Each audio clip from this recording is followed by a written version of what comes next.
चलिए, तो आज का हमारा बायोलॉजी का टॉपिक है निषेचन, जिसमें हमको निषेचन के बारे में अच्छे से जानना है। तो सिंपल सा टॉपिक है जिसमें नर युग्मक और मादा युग्मक का संयोजन होकर मिल करके, ठीक है, मैं क्या बोला आपको,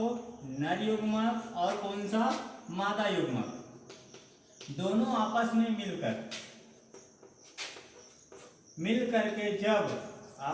करके जब युग्मनज का निर्माण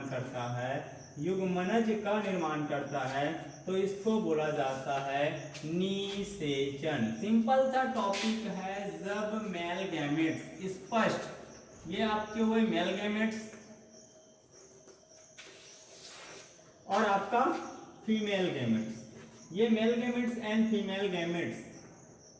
जब आपस में मिलेंगे और मिल करके इस प्रकार से जब फ्यूज होगा और फ्यूज हो करके डायरेक्ट किसका निर्माण करेगा, जाइगोट का निर्माण करता है, तो इस प्रोसीजर को बोला जाता है आपका फर्टिलाइजेशन। ठीक है, तो ये फर्टिलाइजेशन आपको पता रहना चाहिए। जब नर युग्मक और मादा युग्मक का जब आपस में मिलता है, मिल करके जब फर्टिलाइज होकर के जब युग्मनज का निर्माण करता है, तो इस प्रोसीजर को क्या बोला जाता है, निषेचन। चलिए, इसमें हम लोग बात करते हैं निषेचन की जो व्यवस्था होती है, जिसमें से जो एग होता है, एग का पूरा शरीर भाग लेता है, अंडे का पूरा शरीर भाग लेता है, पूर्ण सेल्स भाग लेता है आपस में। लेकिन जो स्पर्म होता है, इस स्पर्म के केवल से जो होता है, न्यूक्लियस होता है, जो केंद्रक होता है, वही बस भाग लेता है। कैसे, तो ये आगे भी हम लोग पढ़ने वाले हैं। होता यूं है कि जब नर और मादा का जब आपस में संभोग होता है, तो नर के माध्यम से मादा के योनि द्वार में स्पर्म को क्या कर दिया जाता है, वीर्य को स्खलित कर दिया जाता है, छोड़ दिया जाता है। उस समय लगभग जो स्पर्म की संख्या होती है वो 20 करोड़ के आसपास होती है। कितना होती है, 20 करोड़ तक। लेकिन चूंकि जो योनि द्वार होता है, वो एसिडिक होता है, और एसिडिक होने के कारण से इनकी काफी संख्या जो होती है वो नष्ट हो जाती है, मर जाती है। कुछ जो होता है योनि द्वार का सकरा होने के कारण या चिपके हुए रहने के कारण इसमें वहां से फैलोपियन नलिका तक नहीं पहुंच पाती है, और अंतिम में हम इसको देखते हैं तो इसमें केवल 100 से ज्यादा, ठीक है, 1000 तक की संख्या फैलोपियन नलिका अंडाणु तक पहुंच पाती है। और जब ये पहुंचती है तो वो स्पर्म जो होता है, वो स्पर्म की ये पूंछ के माध्यम से वो तैरते हुए, स्पर्म की पूंछ के माध्यम से वो जो जेली होता है उसमें तैरते हुए पहुंचता है। और इसमें जब तैरता है तो जो स्पर्म की जो गति होती है वह 1.5 से 3 मिलीमीटर प्रति मिनट की गति से क्या करता है, वो चलते रहता है। जब हमको ये देखने को मिलता है कि स्पर्म इस दौरान कम से कम 2 से 2.5 घंटे के अंदर निषेचन की प्रक्रिया होती हो, गति होती है, वो पूर्ण हो जाती है। इसमें हमको ये देखने को मिलता है कि जो एग होता है, अब ये 100 से आपके 1000 के स्पर्म आपके एग तक पहुंच रहा है, फैलोपियन नलिका तक पहुंच रही है। तो होता क्या चीज है, तो इतना जो एग होता है, इस प्रकार से जो एग होते हैं, उस एग के चारों तरफ आपके जो स्पर्म होते हैं, वो स्पर्म इस प्रकार से चारों तरफ एग को जाके क्या कर लेता है, घेर लेता है। मैं पहले बताया था एक ही अंडाणु का निर्माण होता है, ठीक है, अंडाणु तो वहां पे हैं, लेकिन वहां से एक साइड से ही होगा। इसमें से केवल एक ही शुक्राणु का क्या होता है, निषेचित हो पाता है, एक ही शुक्राणु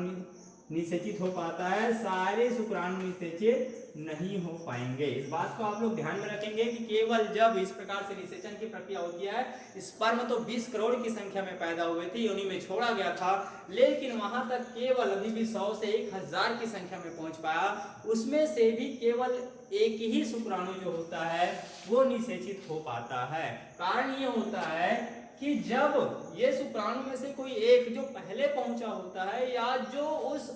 जगह पहुंचा होता है जहां पे निषेचन शंकु बनना होता है, तो जैसे ये निषेचन शंकु बनता है,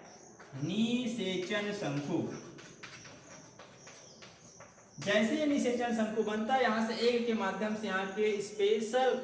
प्रकीर्णक का एंजाइम का स्त्राव किया जाता है और ये जैसे इस पर यहाँ पे घुस जाता है, अंदर प्रवेश कर जाता है, इनके लिए सभी के लिए उनके द्वार क्या हो जाते हैं, ऑलरेडी बंद हो जाते हैं, यानी किसी के लिए वो स्पर्म लाइसिन वगैरह का स्त्राव नहीं करता है। तो अब हम बात कर रहे थे केवल एक ही स्पर्म जो होता है उनके अंदर पहुंच पाता है, ठीक है। ये जो बाकी जो स्पर्म जो होता है उसमें से केवल उनके हेड की बात करते हैं, वो सिर ही के अंदर पहुंच पाता है, कुछ बाहर रह जाती है और धीरे से ये क्या हो जाता है, विलुप्त हो जाते हैं। अब हम लोग देख रहे हैं कि ये जो एग था उनके एक्स, ये जो कोशिका द्रव्य होता है, ये कोशिका द्रव्य के माध्यम से इनका जो स्पर्म का जो एक्रोसोम होता है, ये जो एक्रोसोम नामक आवरण जो होता है वह स्पर्म लाइसिन नामक प्रकीर्ण एंजाइम का स्त्रावित करता है, जिनसे इनके जो स्तर होते हैं वो घुल जाते हैं, घट जाते हैं या नष्ट हो जाते हैं और इनके केंद्रक जो होते हैं वो आपस में मिलकर 2x का निर्माण कर लेते हैं। यही धीरे से विकसित होता है और विकसित होकर के एक स्वच्छ भ्रूण का निर्माण करता है, माँ के गर्भ में एक स्वच्छ भ्रूण का निर्माण करता है, ठीक है। तो हमको समझ में आ गया निषेचन क्या होता है। निषेचन जब मेल गैमेट्स और फीमेल गैमेट्स का क्या होता है, आपस में मिलकर इगुमनस का निर्माण करेगा तो क्या कहलाएगा, वो निषेचन कहलाएगा। बच्चों छोटी सी बात है, स्पष्ट है, आपको इसको ध्यान रखना होगा। ये जो होता है मादक योनि में जब छोड़ा जाता है नर के द्वारा तो इसकी संख्या जो होती है वो 20 करोड़ होती है, लेकिन मादा की योनि जो होती है वो एसिडिक होने के कारण इनमें से कई सारे मर जाते हैं। मादा योनि का जो सकरा होने के कारण या चिपके हुए होने के कारण से कई सारे वहां तक पहुंच नहीं पाते हैं, नष्ट हो जाते हैं। लेकिन अभी भी ये फेलोपियन नलिका जो होती है वो फेलोपियन नलिका तक जहां पे एग होते हैं वहां तक 100 से 1000 की संख्या में पहुंच गई है, 100 से 1000 की संख्या में पहुंच गई है। उसमें से भी केवल एक स्पर्म ही क्या होने वाला है, निषेचित होने वाला है। जैसे ही एक का हेड घुस जाता है एग के अंदर, हेड के अंदर या निषेचन शंकु के माध्यम से जब वो अंदर पहुंच जाता है तो निषेचन शंकु के माध्यम से अंदर पहुंचता है तो बाकी के लिए वो दरवाजे ऑलरेडी बंद हो जाते हैं,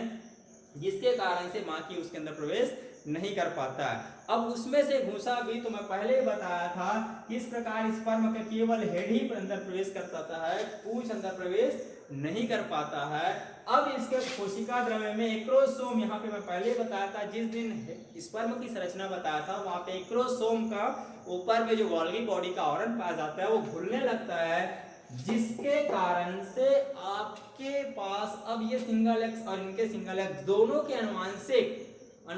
कैरेक्टर जो होते हैं वो आपस में मिल जाते हैं और 2x का निर्माण करते हैं, जिससे अब यह हो गया जो सेल्स बनने वाले, जो भ्रूण बनने वाले हैं वो क्या हो जाता है, द्विगुणित हो जाता है और द्विगुणित होने के बाद ये जो है वो भ्रूण का निर्माण करने लगता है और यही स्वच्छ शिशु का निर्माण करने लगता है। धन्यवाद।